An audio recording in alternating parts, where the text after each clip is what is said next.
ஓமந்தூரார் மருத்துவமனையில் 4 மாத குழந்தை உயிரிழந்த சம்பவம் பெரும் அதிர்ச்சியை ஏற்படுத்தியிருந்த நிலையில் தற்போது இது தொடர்பாக போலீசார் வழக்கு பதிவு செய்து தீவிர விசாரணை மேற்கொண்டு வருகிறார்கள். இது பற்றிய மேலும் விவரங்களை எமது செய்தியாளர் சாலமன் வழங்கிட கேட்கலாம். சாலமன், இந்த சம்பவத்தின் பின்னணி என்ன? மேலும் போலீசார் தற்போது வழக்கு பதிவு செய்திருப்பதாக அறிகிறோம். எந்தெந்த பிரிவுகளின் கீழ் வழக்கு பதிவு செய்யப்பட்டிருக்கு? முழு விவரங்களை பதிவு பண்ணுங்க. சென்னை சோழிங்கநல்லூர் அடுத்த பெரும்பாக்கம் குடிசை மாற்று வாரிய குடியிருப்புல வசித்து வருபவர் அருண்குமார். கூலி தொழிலாளியான இவருக்கு சுஜித்ரா என்ற மனைவியும் 4 மாத பெண் குழந்தையும் இருந்தது. இந்த நிலையில கடந்த சில நாட்களுக்கு முன்னதாக குழந்தைக்கு அதிகப்படியான காய்ச்சல் மற்றும் சளி பிரச்சனை இருந்ததால அவரது பெற்றோர் இந்த சென்னை அண்ணா சாலையில இருக்கக்கூடிய ஓமந்தூரார் அரசு மருத்துவமனைக்கு சிகிச்சைக்காக சேர்த்திருக்கிறார்கள்.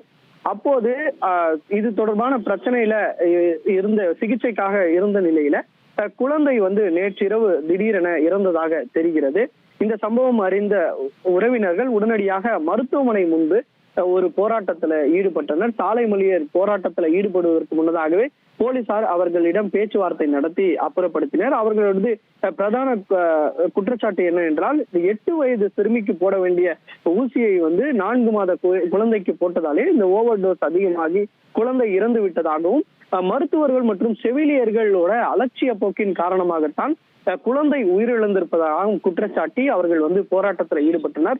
அப்போது அங்கு மிகுந்த சலசலப்பானதும் நேற்று ஏற்பட்ட நிலையில இந்த நிலையில தான் தற்போது போலீசார், திருவல்லிக்கேணி போலீசார் சந்தேக மரணம் என்ற பிரிவின் கீழே இந்த வழக்கு பதிவு செய்து விசாரணையை மேற்கொண்டு வருகின்றனர். இந்த 4 மாத பெண் குழந்தை உயிரிழந்தது தொடர்பாகத்தான் திருவல்லிக்கேணி போலீசார் சந்தேக மரணம் என்ற அடிப்படையில வழக்கு பதிவு செய்து அந்த செவிலியர்கள் மற்றும் மருத்துவர்களிடம் விசாரணை மேற்கொண்டு என்ன மாதிரியான ஊசி செலுத்தப்பட்டு எப்படி குழந்தைக்கு என்ன மாதிரியான சிகிச்சை வழங்கப்பட்டது உள்ளிட்ட பல்வேறு கோணங்களிலும் இந்த விசாரணையை நிகழ்த்தி வருகின்றனர்.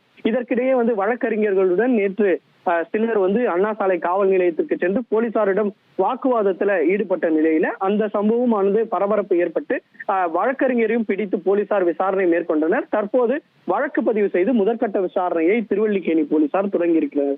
1,27,00,000 மனங்களை வென்ற தந்தி டிவி யூடியூப் சேனல். தவிர்க்க முடியாத தம்ப்நெயில்ஸ், கலக்கலான கான்டென்ட்ஸ். நீங்களும் இந்த குடும்பத்தில் இணைய இப்பவே சப்ஸ்கிரைப் பண்ணுங்க.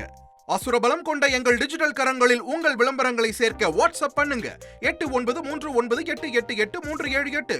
Email advtthanditv@dttv.in.